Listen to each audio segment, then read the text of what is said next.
graduating class of 1970. In his book, How the World Began, Helmut Tillich defines culture as the conquest, the management, the cultivation of the world. When fruitful farmland is made out of a desert, and when human settlements arise from the primeval forest, this means that the seal of man is stamped on the world. Every sheltering home and every garden is a victory won by man over the surging elements. The challenge to today's graduate is no longer only conquering the frontiers of space exploration, of economic survival, of the conquest of disease and pollution. It is something as basic as the conquest of despair, caused by a society that has failed to place its faith in the God of creation.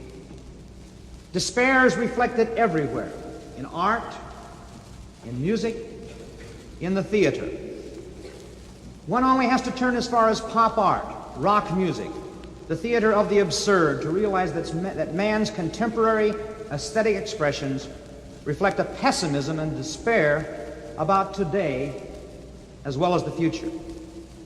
What has happened to St. Paul's admonition to the Philippians when he says, "Finally, brethren, whatsoever things are true, whatsoever things are honest, whatsoever things are just, whatsoever things are pure, whatsoever things are lovely, whatsoever things are of good report, if there be any virtue, and if there be any praise, think on these things."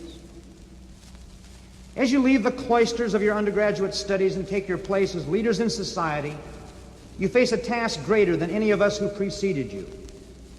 You must not only teach music and conduct and perform the great music of our Western heritage, you must lead those with whom you work to a fuller life of commitment, if you please.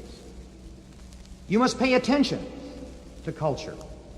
You must encourage composers, young and old, to write music in a contemporary idiom that will challenge men and women to a deeper and more relevant religious experience. You must take your talent beyond the concert halls and the churches, to the inner city, to the mission fields of the world, and to the highways and byways. But we cannot pay attention to culture and commitment if we are narrow-minded Christian Philistines who hand over the theater, music, literature, and politics to the so-called children of the world.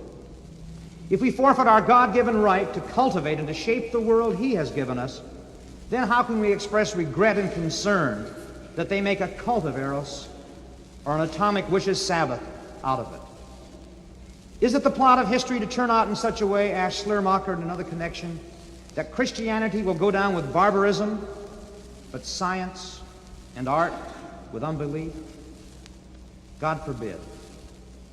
When God created man in His own image and said to him, "Be fruitful and multiply and replenish the earth and subdue it," what He was saying in its broader context was, cultivate and fashion this created world in my name as my representative.